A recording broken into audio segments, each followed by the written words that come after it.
Jangan lupa untuk subscribe, share, dan nyalakan lonceng notifikasinya sebagai bentuk dukungan kamu. Do you see what I see?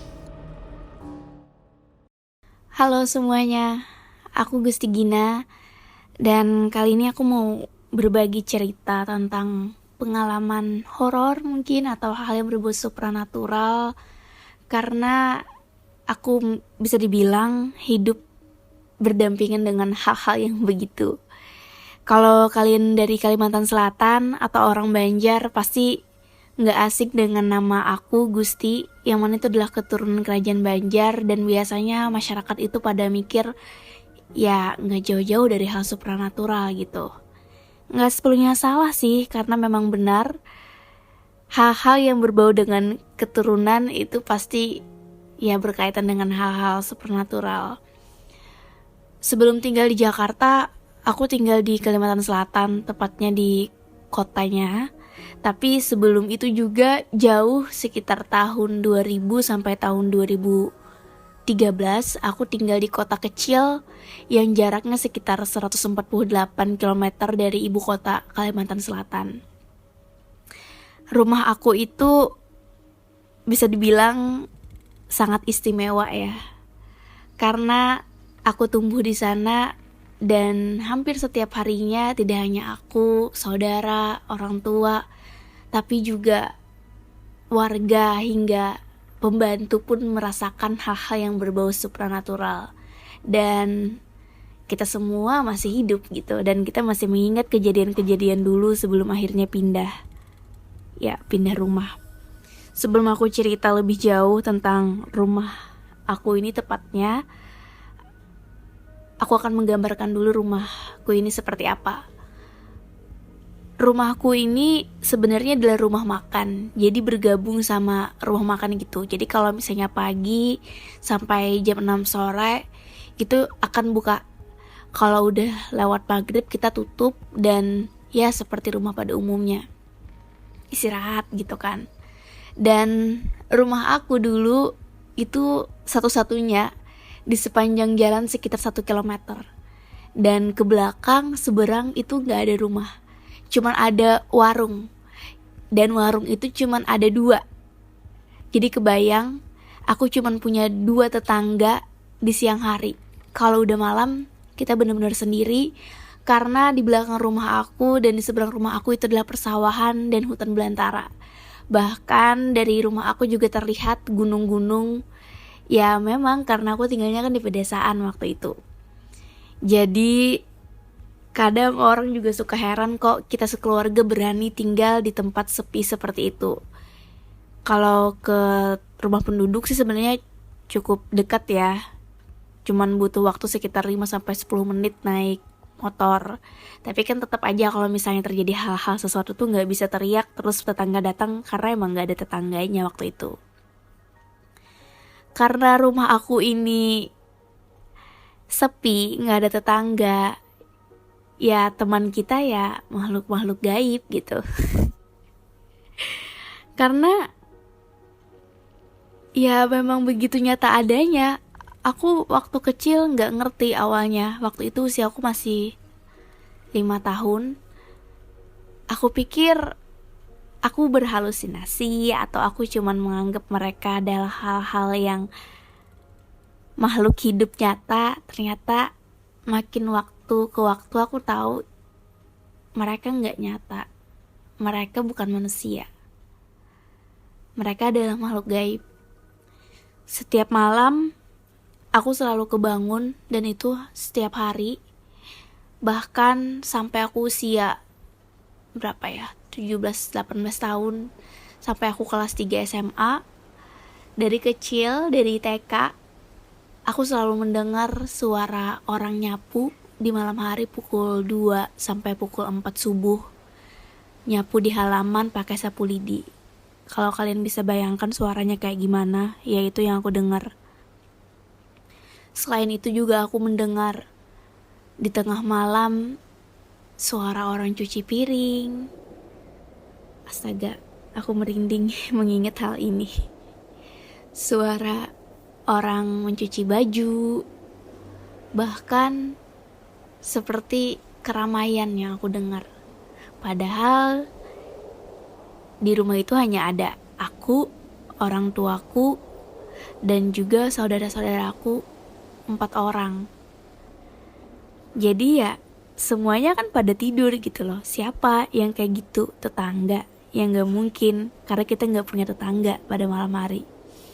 Awalnya aku gak takut waktu kecil, karena aku pikir itu orang-orang, manusia beneran.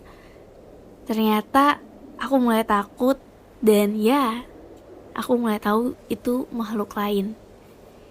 Itu adalah gangguan dari suara yang konstan, hampir setiap harinya aku dengar. Tidak sampai di sana, banyak lagi pengalaman aku seperti melihat secara langsung. Aku sering ditampakkan sosok-sosok yang menyerupai orang rumah. Paling sering adalah ibuku. Jadi ibuku ini selain memiliki usaha rumah makan, dia juga PNS, sama seperti ayahku. Yang mana kalau misalnya pagi sampai sore, itu mereka gak ada di rumah. Jadi rumah makan dijalankan oleh para pembantu. Nah, jangankan malam, siang pun aku sering melihat ibuku di kamar dia. Padahal kalau aku kembali melihat dan masuk sudah gak ada. Aku juga pernah pada malam hari, kamar aku itu kan di lantai 2. Jadi kalau aku turun, aku pasti melewati kamar ibuku. Saat aku mau turun, aku melihat ibuku sedang sholat. Dia sedang sujud. Terus aku kayak, oh ibu lagi sholat gitu kan. Pas mau turun tangga, aku baru ingat ibuku lagi keluar, lagi belanja. Yang artinya siapa yang sholat? Aduh. Aku langsung masuk ke kamar ibuku dan kulihat gak ada satu orang pun. Dan FYI ya, kamar ibuku tuh rada gimana ya, rada serem juga karena kita punya semacam guci gitu. Ibuku suka naruh guci di sana. Dan di guci itu ibuku nabung gitu, nabung uang, tapi ada kayak bunga-bunganya. Nah, karena aku ini orangnya suka banyak ingin tahu gitu kan, jadi aku kayak menantang gitu bisa dibilang. Bahkan aku beberapa kali sampai gede pun masih suka menantang dan akhirnya mengalami sakit yang dibilang itu sakit karena diganggu makhluk halus. Di Banjar atau di Kalimantan itu ada tradisi kapidaraan. Jadi kalau misalnya saat seseorang mengalami gangguan makhluk halus, dia akan dipidarai. Nah, dipidarai ini kayak semacam dibaca-bacain doa, terus nanti telinga, telapak tangan, telapak kaki itu akan dikasih kunyit kayak gitu dan lain-lain lah seperti itu. Aku itu paling sering di antara saudara yang mengalami hal tersebut karena aku cukup bandel. Jadi setiap kali aku disuruh membuat kopi pahit kopi manis, aku tuh suka males gitu loh, karena aku kayak gak percaya gitu. Karena ini menurut aku gak seharusnya dilakukan. Jadi ketika aku naruh itu ke kamar ibuku, aku pasti bilang, kita nyebutnya datu ya, datu itu kayak datu, yaudah. Jadi ibuku itu bilang kalau leluhur aku itu gak meninggal, tapi leluhur aku itu pindah ke dunia lain. Jadi kita manggilnya datu. Saat aku naruh kopi pahit kopi manis, aku pasti bakal bilang, nih datu, ambil nih minumanmu. Capek tau gak sih aku suruh bikin kayak gini. Dan aku tuh selalu ngomel kayak gitu. Akhirnya aku tuh sakit kepala, bahkan sampai berhari-hari yang aku nangis aja saking sakitnya. Aku udah dibawa ke dokter, udah minumin obat, tapi gak sembuh-sembuh. Tapi setelah dipidarain, ya aneh tapi nyata juga sih. Kadang aku juga rada sulit mempercayainya. Dan itu berulang kali. Aku kayak gak kapok-kapok gitu loh. Ya aku gak kapok-kapok gitu. Aku menjadi mengingat diriku yang nakal. Selain itu aku juga punya pengalaman kalau waktu kecil atau waktu dulu ya. Aku itu suka kebangun tengah malam. Ya karena entah ngigau, entah aku kebelet. Dan ya aku merasakan gangguan-gangguan tadi. Gak cuma suara-suara yang di awal aku sebutkan. Seperti yang aku alamin waktu itu, aku bener-bener pengen pipis. Dan kebetulan waktu itu aku cuman bertiga sama adik aku. Ibuku sama ayah aku itu lagi ke luar kota dan kita lagi nggak punya pembantu, jadi aku jagain adik aku. Karena aku bener-bener kebelet, padahal aku biasanya kalau masih tahan aku nggak bakal pipis karena aku harus melewati satu ruangan. Itu ruangan kayak rumah makan, bagian ruangan karaoke kita bilang, karena di sana itu biasanya pelanggan bakal lesehan dan ada juga fasilitas karaoke-nya gitu buat nyanyi-nyanyi lah. Dan ruangan itu kalau malam super serem karena semua dindingnya adalah kaca jendela, dan ya di sana emang seserem itu dan besar gitu loh ruangannya. Nggak dikasih pintu dan bisa terlihat dari lantai 2. Saat turun tangga, aku merasa ada orang di belakang aku. Aku saat itu nge-freeze, jadi emang bener-bener gak bisa bergerak. Kayak bener-bener di momen yang aku gak bisa gerak sama sekali, sampai memastikan siapa di belakang aku yang ngikutin aku. Hawanya tiba-tiba menjadi panas di sekitar leher aku. Tapi saat orang itu atau makhluk itu berbisik, tiba-tiba leher aku itu dingin sedingin-dinginnya dan aku merinding. Sampai aku tidak sadar aku melangkah terlalu besar dan aku tergulung di tangga. Ya, kaki aku keseleo, badan aku sakit semua. Karena aku lupa kalau di depan aku ini tangga, dan akhirnya aku melangkah besar dan akhirnya ya tadi tergulung-gulung. Aku cuma bisa nangis sih waktu itu. Selain itu juga pernah saat aku mau ke toilet juga, tengah malam, aku lupa jam berapa, mungkin sudah di atas jam 12 ya. Saat aku keluar dari toilet, aku tuh udah ngerasa gak enak. Jadi kalau udah tengah malam, itu pasti semua orang, gak cuman aku, ngedenger hal-hal yang aktivitas. Kayak orang nyapu, orang nyuci, cuman berusaha diabaikan gitu. Lalu setelah pipis, aku keluar dari toilet dan aku kaget banget karena aku ngelihat di depan toilet itu ada lemari, dan di samping lemari itu sesosok wanita.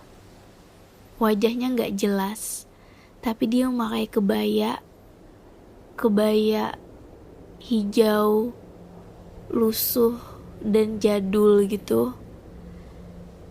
Dia penampakannya gak berwujud kayak manusia gitu, tapi kayak transparan. Tapi gak transparan, gimana ya, maksudnya dia kayak mengambang gitu loh. Aduh, aku merinding. Aku bener-bener melihat dia persekian detik, sampai akhirnya tubuh aku yang tadinya nge-freeze, aku paksakan buat lari dan masuk ke kamar kembali. Jadi dia itu wujudnya kayak hampir nyata, tapi aku masih bisa ngelihat di antara tubuhnya itu ada background di belakang yang lemari tadi. Makanya aku bilang dia transparan tapi gak terlalu transparan gitu. Terlihat jelas wujudnya, cuman mengambang. Nah, itu adalah penampakan pertama aku yang benar-benar aku lihat wujudnya.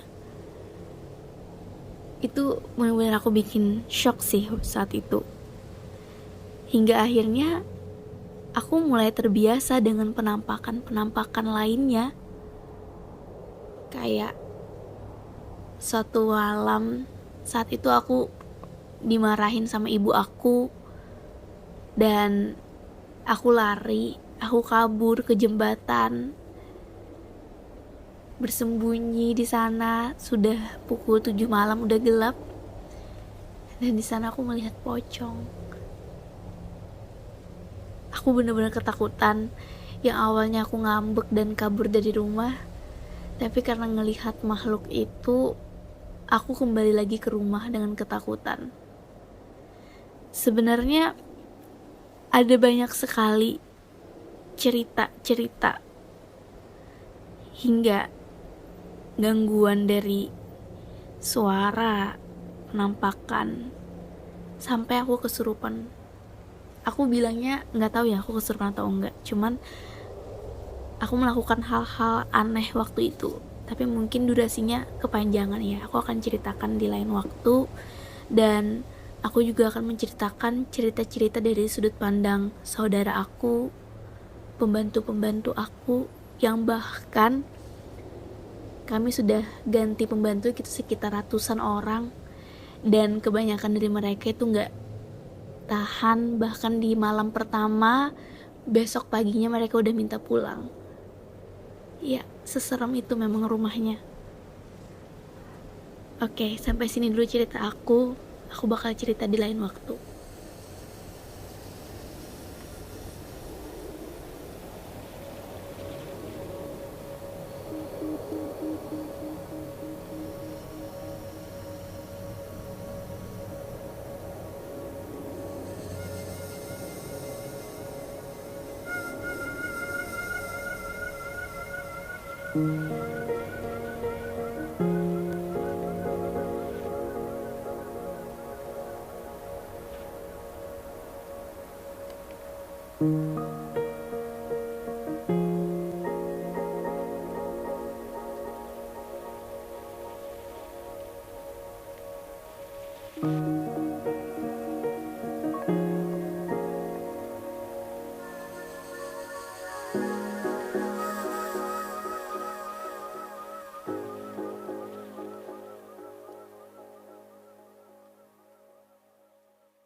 Kamu juga punya pengalaman horor?